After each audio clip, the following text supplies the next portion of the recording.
This is lecture number 4 and the lecture title, Transatlantic Relations, Decolonization and Out-of-Area Disputes, 1945 to 1975.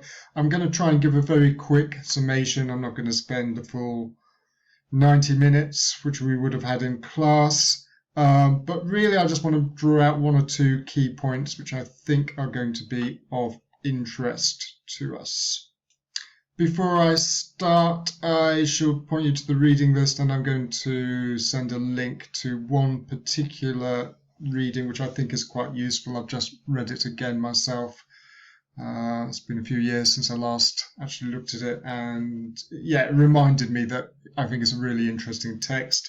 The reading I'm referring to is a chapter from Eric Hobsbawm's book, Age of Extremes, entitled End of Empires, and I think it sort of gives quite a nice overview.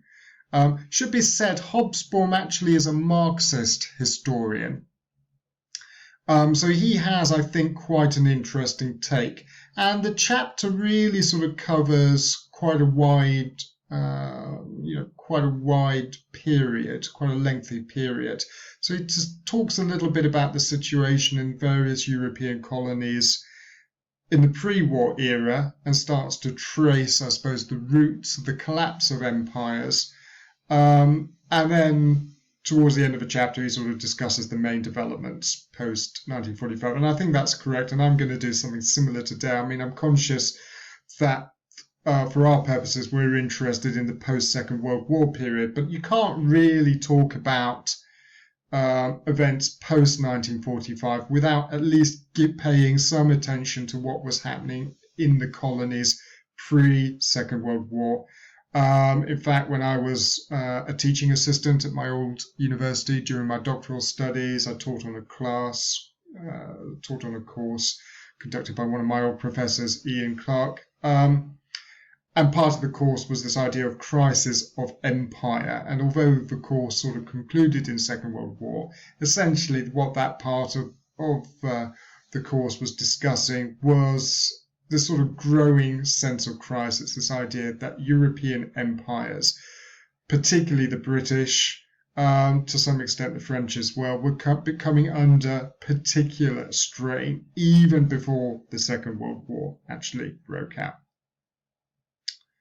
A final point I would make before we proceed and quickly skim through a couple of the slides. Obviously, we're talking a little bit about transatlantic relations, so we need to consider the views of the United States, and I'm going to bring that into the discussion as well. Let's move on to the next slide then. I'm going to pass over this pretty quickly. We've discussed this before. Essentially, this slide mentions some of the context. We discussed Europe's weakness at the end of the Second World War. We discussed the beginning of the Cold War.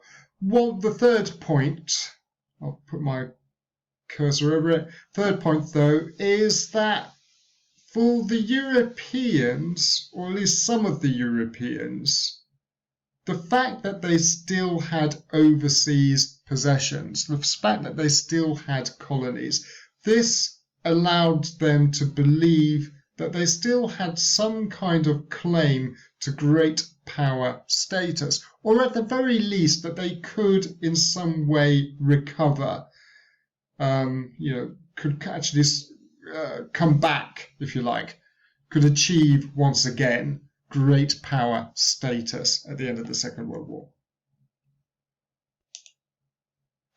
So, moving on to our next slide.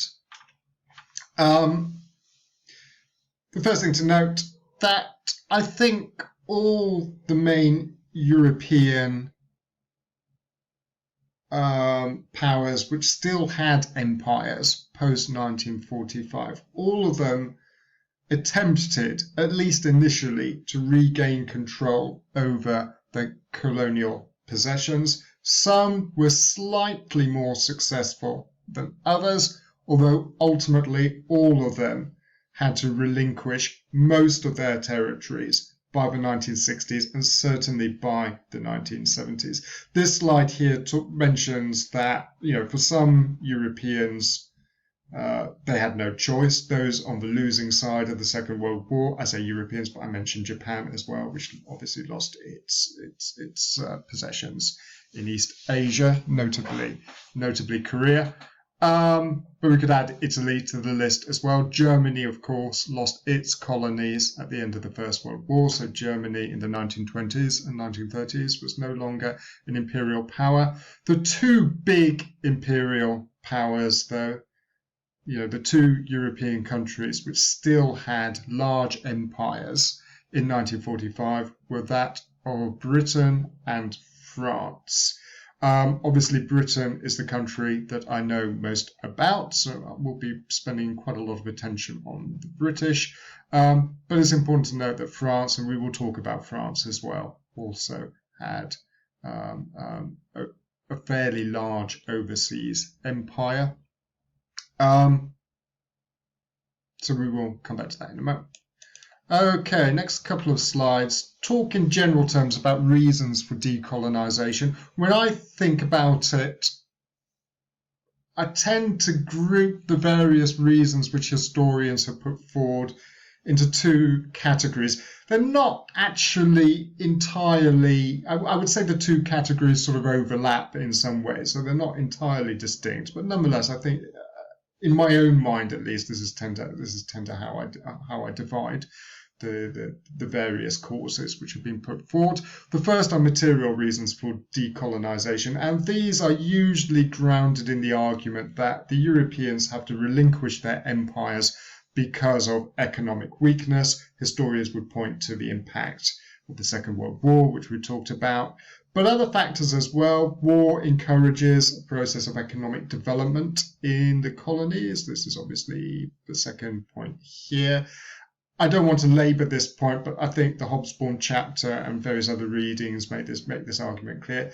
But to put it in the most succinct way that I can, essentially, as some of the colonies, again, this is a generalization, not all colonies develop at the same rate at the same time, but in some colonies, to give an example, somewhere like India, which arguably was one of the more economically developed parts of the British Empire, certainly by the Second World War, they were just beginning to take off economically, in the sense that they were beginning to undergo this process of industrialization, modernization, and this was having some quite far-reaching effects in terms of Indian society.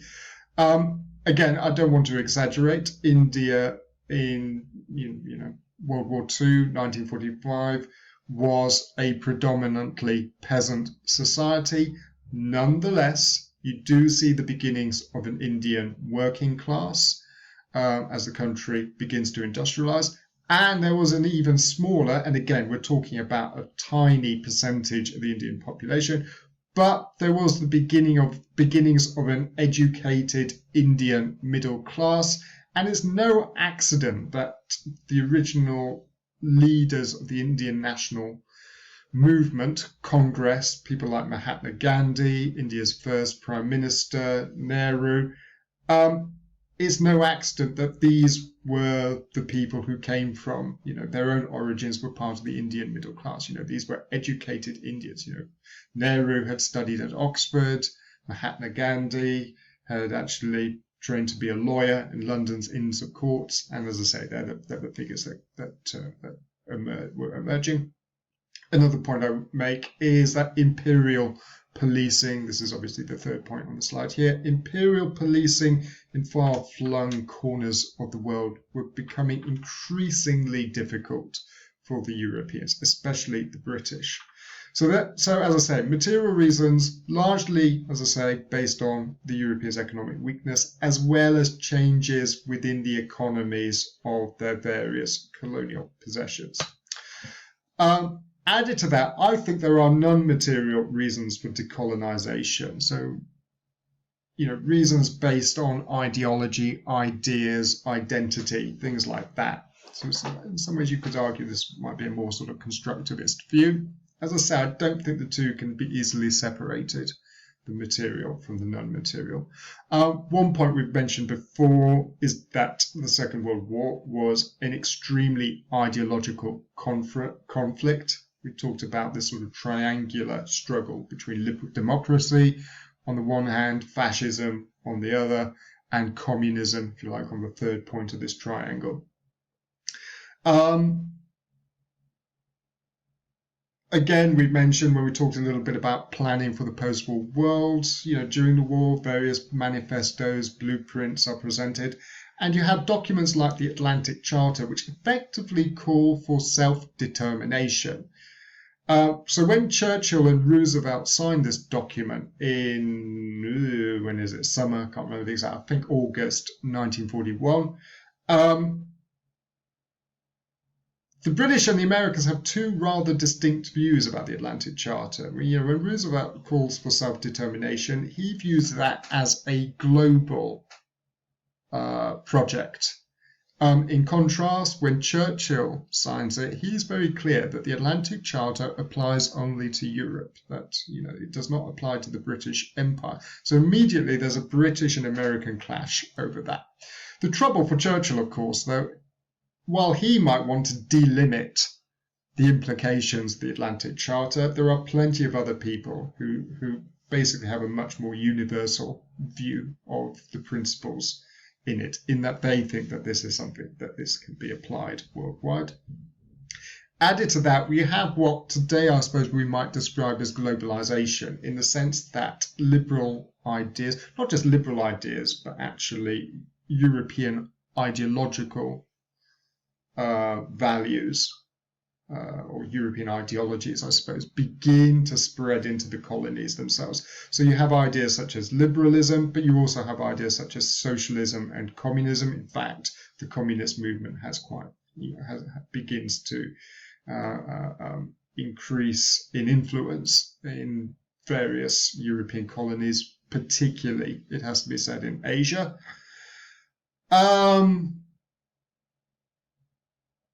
Another point, Japanese military success destroys the myth of white superiority. So the fact that the British and the French are basically overrun in Asia by the Japanese onslaught, kind of end of 1941, beginning of 1942, that has, that greatly erodes this myth of, white invincibility. And then you have the position of the United States, which identifies itself as an anti-colonial power.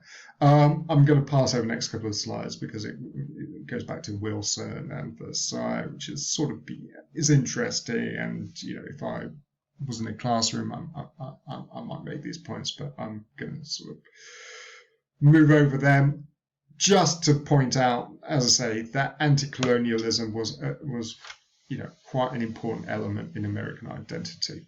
Okay, moving on. Again, I'm going to pass over the next couple of slides because they deal with a period well before the Second World War. Suffice to say, this is an interesting quotation, though. Lord Curzon, who was Viceroy of India, who says at one point, as long as we rule India, we are the greatest power in the world. If we lose it, we shall straight away drop to a third-rate power. Arguably, you might say, Curzon was actually proved correct. When the British do withdraw from India, perhaps, debatable, I suppose, but perhaps, that's the point at which they are no longer regarded as one of the great powers on the international scene. The British Empire, 1914. This map, 1914, as I say, so just at the outbreak of the First World War, the empire sort of reaches its zenith, meaning its maximum territorial extent, immediately after the First World War, when the British, as a consequence of the defeat of Germany and the Ottoman Empire, gain a clutch of new territories, especially in the Middle East, one of them being Palestine. And boy, what a poison chalice that was. But yeah, as I say, it's basically 1919, 1920 that the British Empire reaches its maximum territorial extent. Thereafter, I think you could say the empire is in retreat. And there is this sort of paradox, and many historians have mentioned this, that yes, the empire is at its biggest in terms of territorial extent, but already it's becoming evident that there are some real internal problems, some real internal weaknesses within the British Empire. So already, if you like, this sort of crisis of empire is becoming evident. Which is basically what I say in the next slide.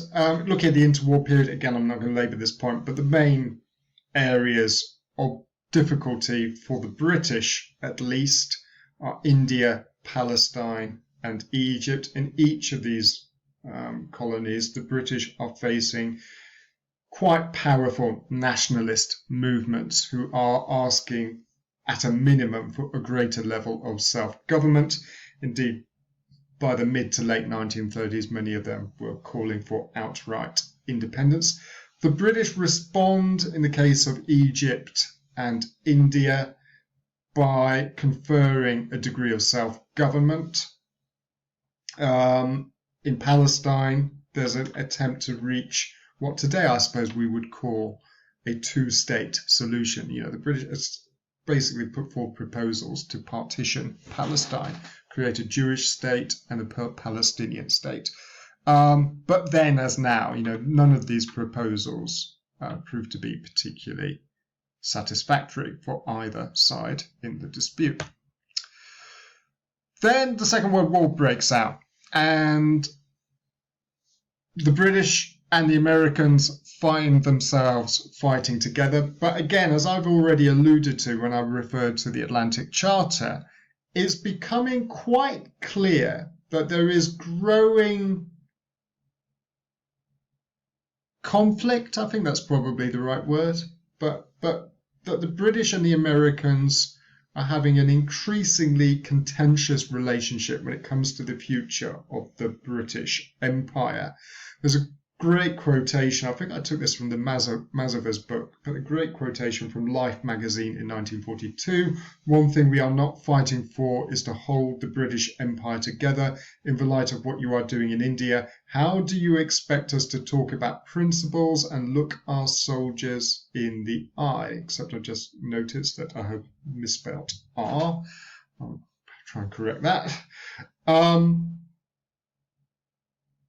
There's other evidence for this. The Americans relabeled the Southeast Asian Command in the Pacific as Save England's Asian Colonies. And there was a deep sense of mistrust on the side of the Americans, a feeling that perhaps the British were trying to draw them into the war in order to save the British Empire, which of course is something that many Americans simply weren't happy about.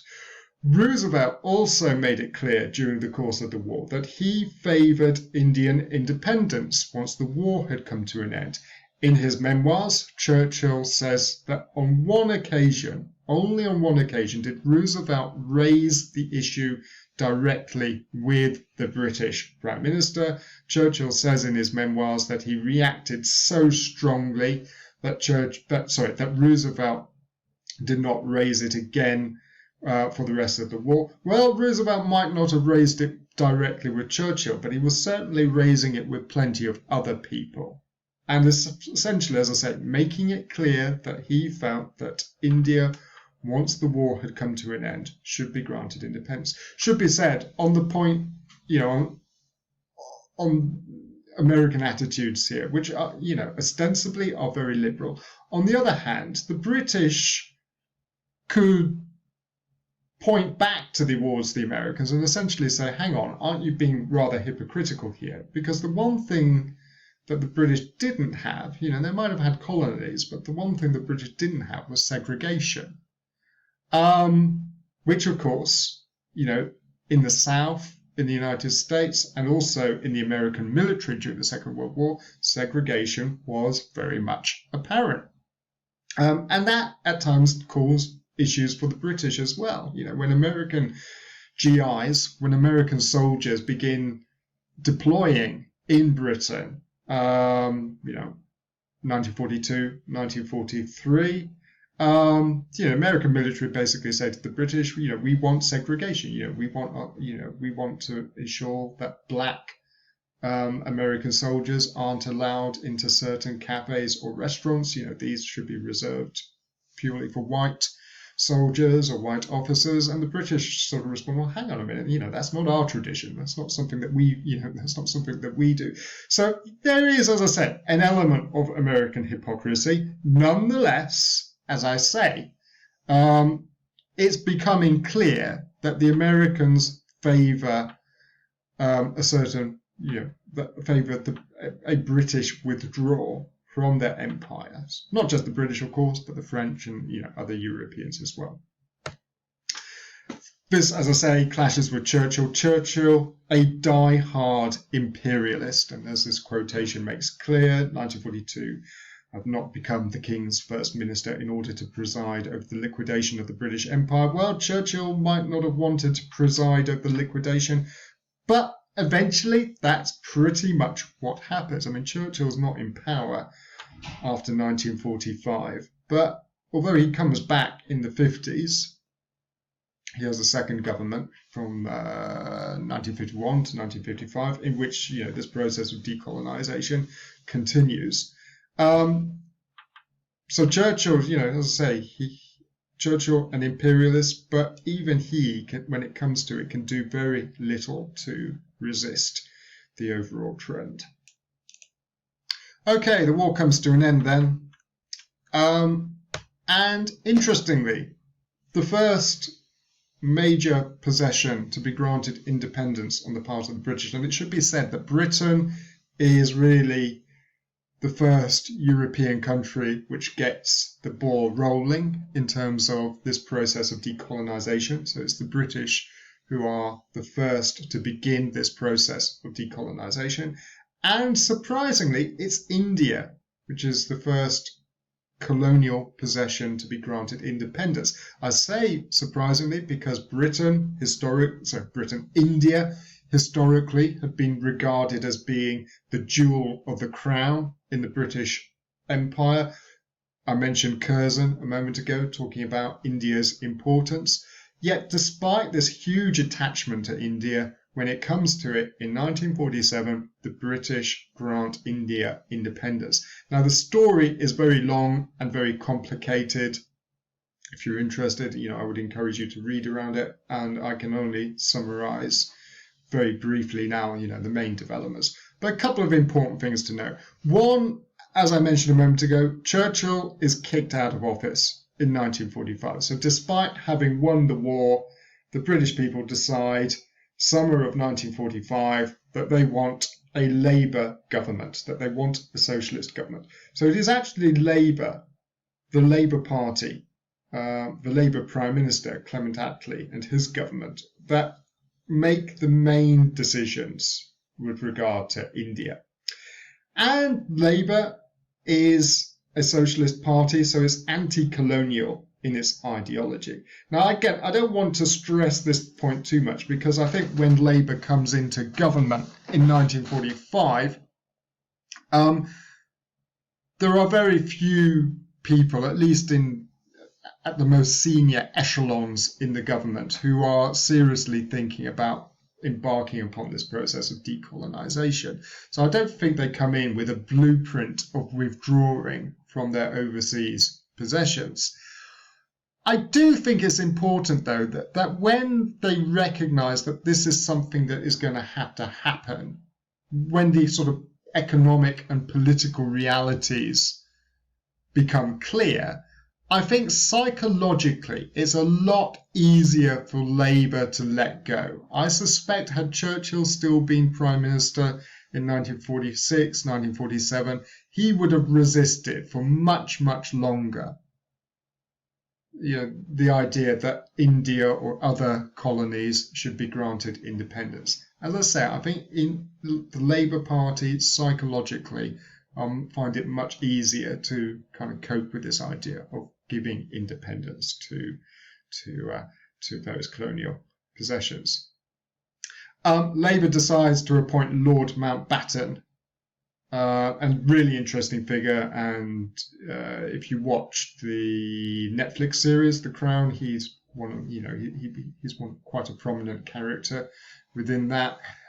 He is appointed Viceroy of India. I forget exactly when, but shortly after the war has come to an end. And essentially, he's given the brief to oversee India's independence. His role in Indian independence is extremely controversial, mainly because of partition. The fact that the British ultimately decide to create a Muslim state in the northeast and also northwest, and also in the northeast. You have what becomes known as Eastern Pakistan, which today is Bangladesh, and a predominantly sort of Hindu state, which is the rump of the Indian subcontinent. So India effectively is partitioned in 1947. So independence is accompanied by partition. And we're still living with the consequences of that. There were suspicions at the time, and I think subsequently there's been more and more evidence which suggests that this was indeed the case. That Mountbatten was basically pursuing a very pro-Indian,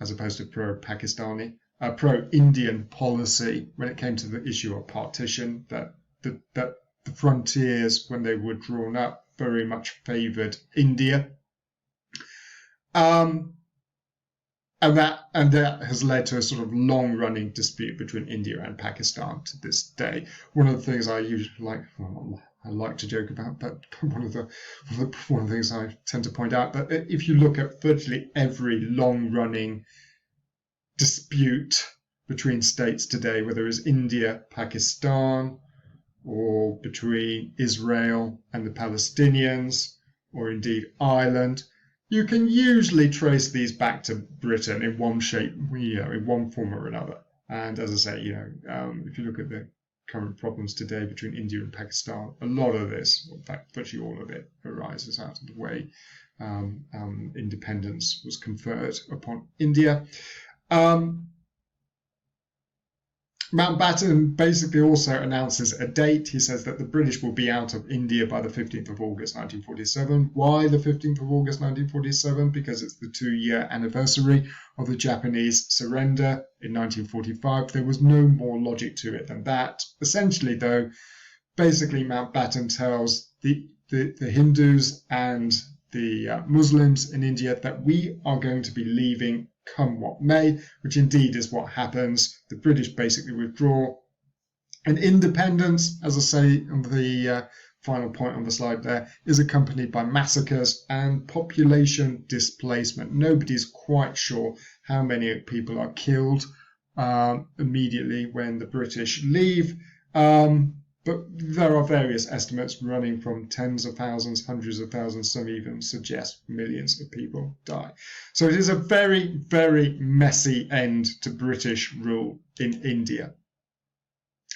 And India, in some ways, provides the model for the way independence is granted to other colonies. So India is granted independence in 1947.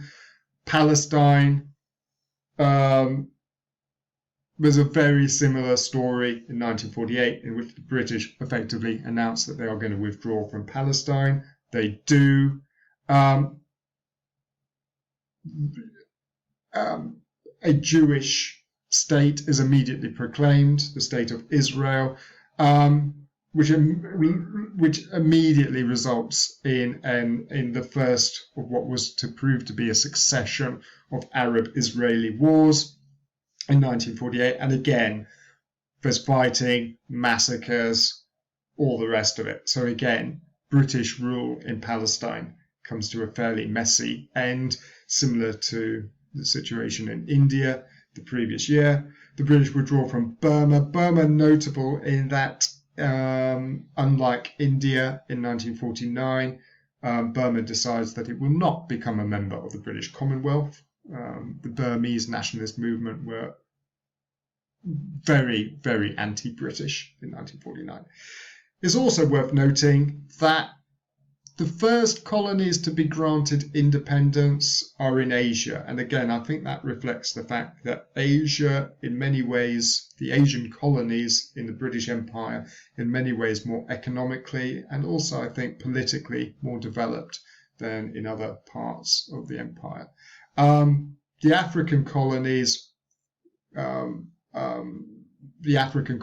road to independence in the British Empire comes somewhat later.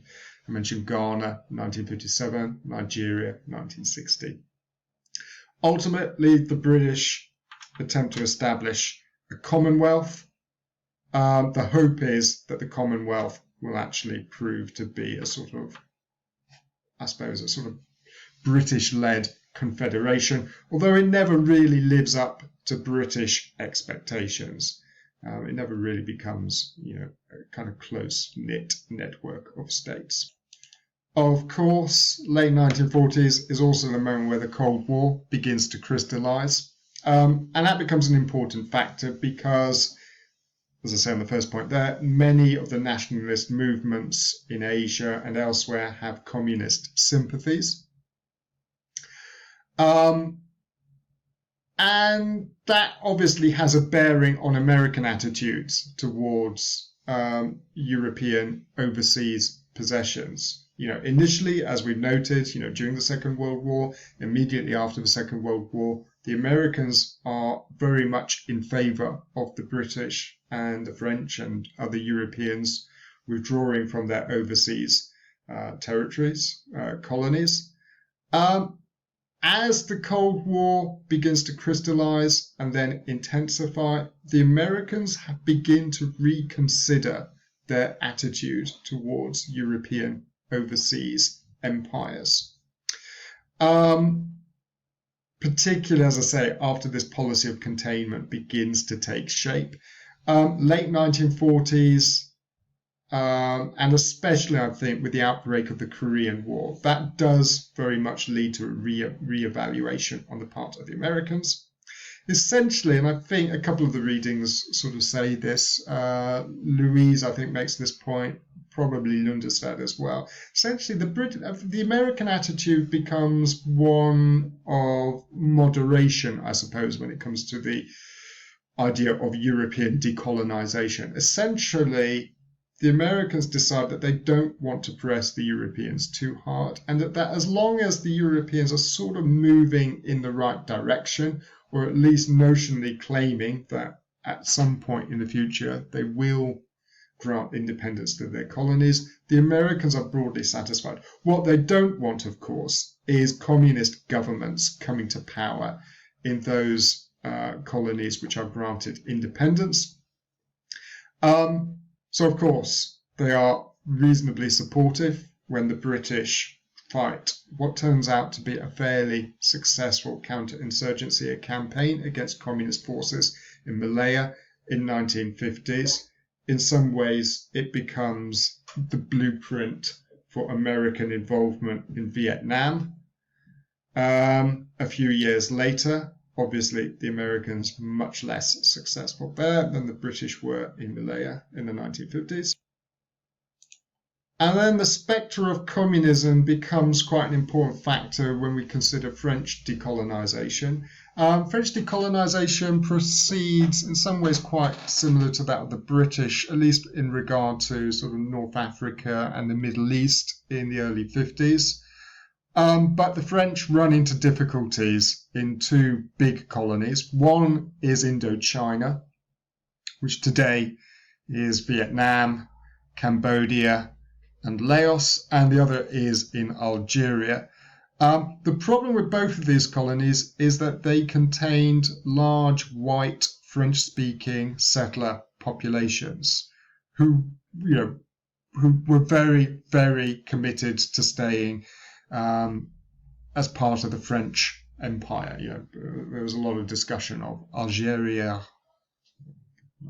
That's how you say it in French. But Algeria Francais, this idea that Algeria would remain French.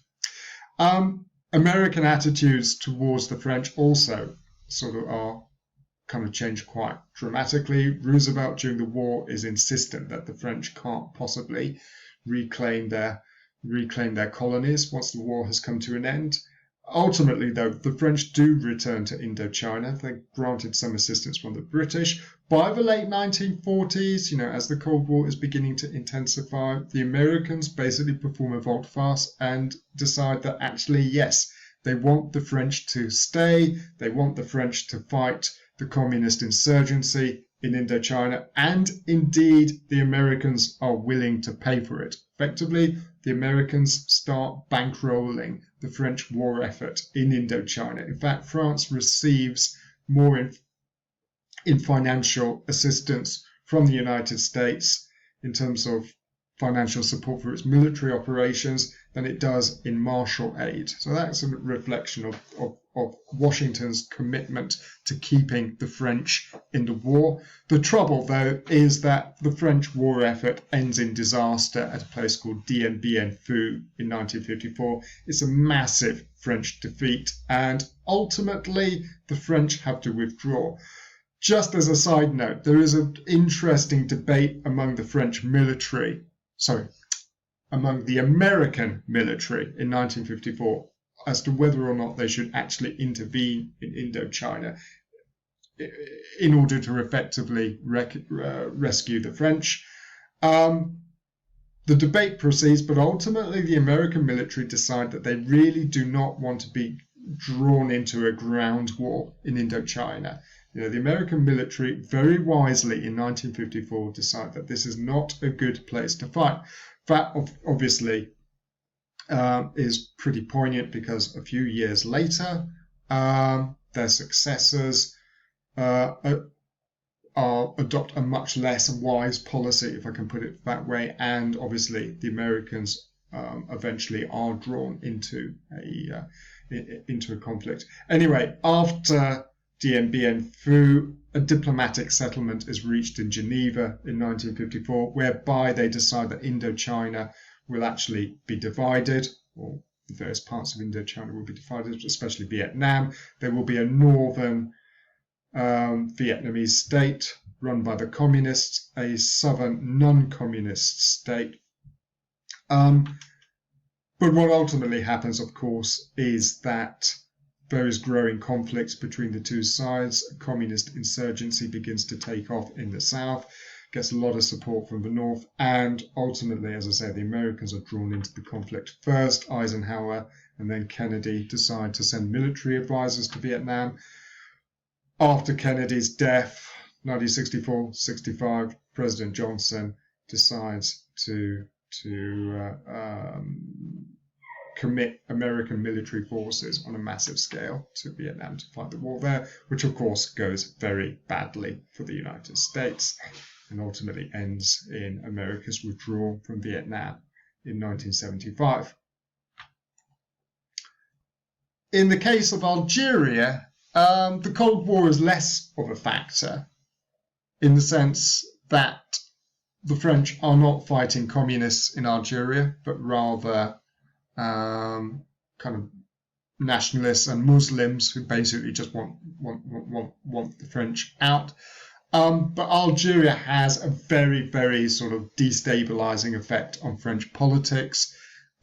Essentially, a sort of division begins to grow between left and right in France, between those who essentially, I say between left and right, that's a simplification, but those on the left tended to want to see the French withdraw from Algeria. Those on the right, conservatives, tended to think that the war had to be won and wanted to continue.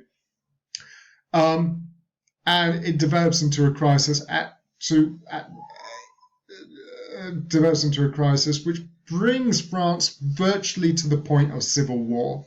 In 1958, there's a major political crisis. There are fears that there might be a French military coup.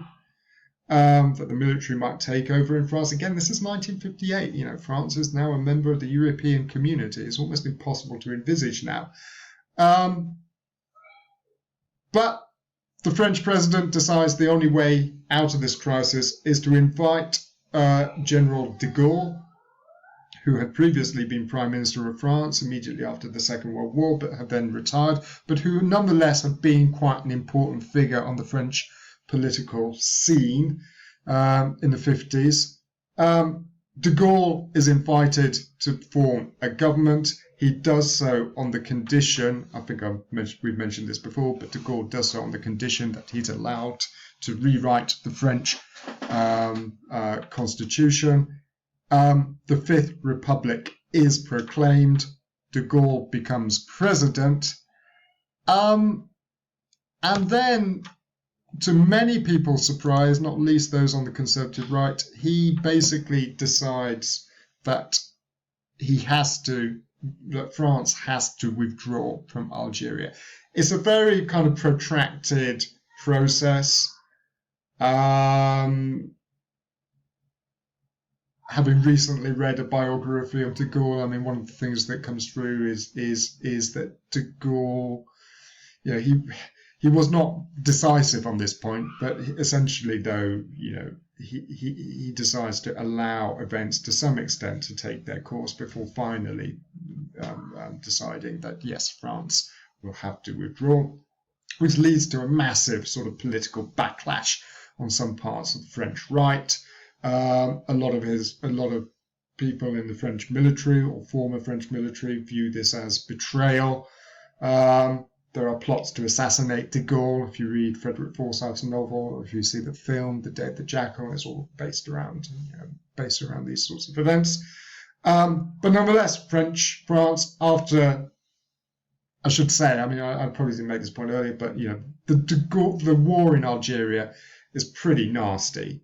The French the French military, the French intelligence services use torture. In many ways, it's very similar to the American experience in Vietnam a few years later. One final point I would make about Algeria is that de Gaulle feels that he does not get the support that he should have had from the United States. So it sort of fuels de Gaulle's anti-American inclinations, which were never too far from the surface anyway.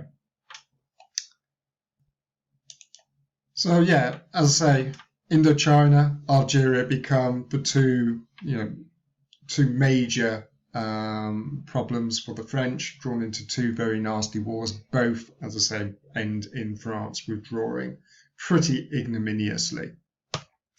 Other Europeans worth mentioning, Holland. It basically attempts to restore its position in the East Indies, today's Indonesia, but fails pretty quickly. It quickly becomes apparent that the Dutch aren't going to be able to assert themselves there. They don't receive much support from Washington, not least because the Indonesian nationalists of the groups opposing the Dutch were not at all sympathetic to communism. I had a Dutch student a few years ago who told me that from the Dutch perspective, that the brief war they had there is, again, quite similar. Their attitudes towards it are quite similar to Americans' attitudes towards Vietnam. It's seen as this sort of very messy failure on their part, albeit it doesn't last anything like as long as the America's involvement in Vietnam. Belgium manages to hold on to its major colony, the Congo in Central Africa, until 1960. One reason for that was that the Congo, was that basically the Belgians had never kidded themselves that they were trying to develop the colony or anything like that. Congo was basically seen as an area to be exploited for its mineral resources and metals and things like that. So it was purely economic exploitation. So it was pretty backward. So the Belgians weren't really faced with a powerful sort of nationalist movement or anything like that. When they do withdraw, though, it does lead to sort of geopolitical, power political competition in the region. One province attempts to break away. There are sort of international interventions. Again, it gets very complicated, but the end result, as I say, is basically the Belgians leave. Portugal and Spain basically managed to hold on to their colonies for a little longer. Both these countries, of course, have authoritarian leaderships, but when you had the revolutions, I think in 1975, in the case of Portugal at least, Angola and Mozambique are finally sort of granted independence, and in many ways, this is the end of the final remnants of the European empires. The British still have a clutch of islands in various parts of the world. Even today, there are still various sort of dependencies and protectorates, but it's pretty, they are pretty small and few and far between. I suppose the last major withdrawal comes when the British finally withdraw from Hong Kong. Okay, sorry, briefly interrupted by my little daughter, but we'll carry on. Okay, I'm going to just very quickly finish off, and again, I'm going to summarize it. I'm conscious I've already gone on for 45 minutes, so I'm going to summarize this. But if you're not familiar with it, I would suggest you have a look at a couple of the readings or get onto Wikipedia. But the Suez Crisis in 1956, which in some ways I would say is the last, well, maybe not the last, but it's a sort of British and French colonial campaign. The reason in the case of the British, as I say, I wouldn't say it's the last because you have the Falklands War in 1982, which again you could argue is Britain's last colonial campaign. And again, I don't want to give a sort of blow-by-blow account, but very, very quick summary. Essentially, Egypt, which is part of the British Empire into the post-war period, but 1952, monarchy is sort of overthrown. Egyptian nationalist government comes to power. The British, I forget exactly when the British withdraw. I think it's slightly before that. But anyway, when the British do withdraw, they sign a treaty with the new Egyptian government in which they basically maintain a very large military base in Egypt along the Suez Canal. This becomes known as the Canal Zone. And the treaty stipulates that if the canal is ever threatened, that the British have the right to deploy military forces in the Canal Zone to protect the canal. Nasser assumes power. Colonel Nasser, Gamal Nasser, assumes power as a sort of classical military authoritarian leader, and appeared in 1955 to be leaning towards the communist bloc. He purchases arms from Czechoslovakia, which is seen as an indication that perhaps he is beginning to align himself with the communist side. In reality, Nasser was basically trying to play off the two superpowers, one against the other. But the Americans react very strongly towards this and basically announce that they are going to cancel economic aid to Egypt, including assistance towards Nasser's prestige project, the Aswan Dam. As a consequence of this, Nasser then decides to nationalize the Suez Canal in July 1956, which was legal. He offers compensation to the shareholders, the main shareholders being the British and the French governments. Nonetheless, the British and the French are angered by this. In fact, in the case of Anthony Eden, his reaction is almost hysterical. They immediately start thinking about deploying military forces. The problem on the part of the British, though, is that in 1955, beginning of 56, they're in no position to send military forces to Egypt. It's going to take time for them to prepare a campaign. Instead, they notionally sort of negotiate with the Egyptian government under the auspices of the United States. whilst in secret. And this is the interesting thing about the Suez Crisis. It's the one conspiracy theory which happens to be true. There was a conspiracy in the sense that there are secret agreements involving the British and the French governments and Israel, whereby they concoct a plan in that which basically says that Israel would launch some kind of military attack against Egypt, and in response the British and the French would deploy forces, would send military forces into Egypt, ostensibly to protect the canal, in reality in an effort to undermine and possibly overthrow the Egyptian president, Nasser. The big weakness in the plan is that they don't actually consult with Washington. So the United States government has no idea what the British and the French and the Israelis are planning. And it's sort of presented to them in October 1956 as a fait accompli. And for various reasons, the Americans, much to the consternation of the British and the French, come out in opposition. They make it clear that they want that the British and French military campaign has to come to an end. Again, there are various reasons for that. I can't remember if I say them on the next slide. Not really. Okay, I'll mention a couple in passing. First of all, the Americans don't want to antagonize nationalism in the Arab world, so they don't want to be seen to be supporting the British and the French in what is widely perceived as a sort of colonial venture. The Americans are particularly angry that the Soviets used the crisis.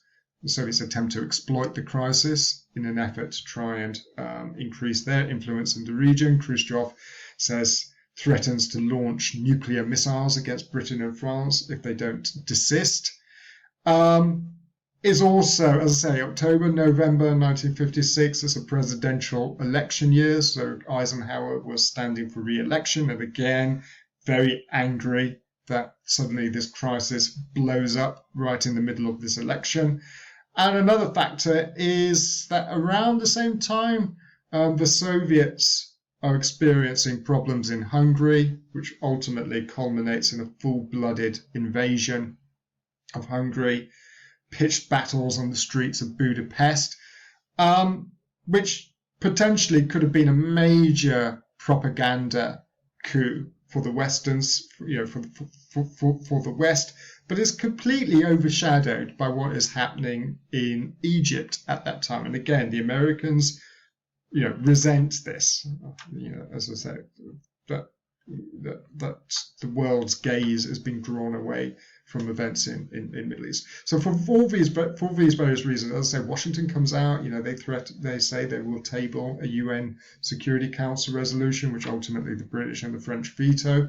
But even more importantly, they announce that they will not provide financial assistance to Britain, which was important because the pound was basically plummeting. And they also announced that they will suspend oil shipments to Britain for as long as the operation continues. So effectively, it's a really good example of American sort of economic coercion in the sense that they essentially forced the British to abandon the campaign. And on the final slide here, as I say, it basically demonstrates American power, European weakness. What's interesting is I think the British and the French sort of draw contrasting lessons from this experience. For the French, it basically fuels anti-American antagonism, which becomes important, especially after de Gaulle comes to power in 1958 and 1959. On the part of the British, though, I think the British learn from this experience that A, they're no longer a world power, and B, that they have to work much more closely with the United States. So in the case of the British, there's a real effort to try and fix their relations with the United States after this campaign. Harold Macmillan becomes British Prime Minister in 1957, beginning of 1957, after Eden resigns. And he sees it very much as his mission to re-establish the special relationship between Britain and the United States. And yeah, as I say, the British and the Americans, begin working very closely. And I think the chief lesson that the British learned from this, that if they have to embark upon a similar sort of campaign in the future, next time they will make sure that the Americans are fully in the picture and that they have American support. And this is what you see, I think, to some extent in 1982, when Margaret Thatcher sends out a task force to the South Atlantic in an effort to reassert Britain's control over the Falkland Islands. This time the Americans are kept in the picture, and after some hesitation, the Reagan administration eventually comes down on the side of the British and offers American support to Britain during this particular conflict. Okay, as I say, that went on for a bit longer than I was intending, but that is basically the main points of this class, yeah, as I said right at the beginning, Hobsbawm text in particular is well worth taking a look at. Okay, thank you, and I will be speaking to you all soon.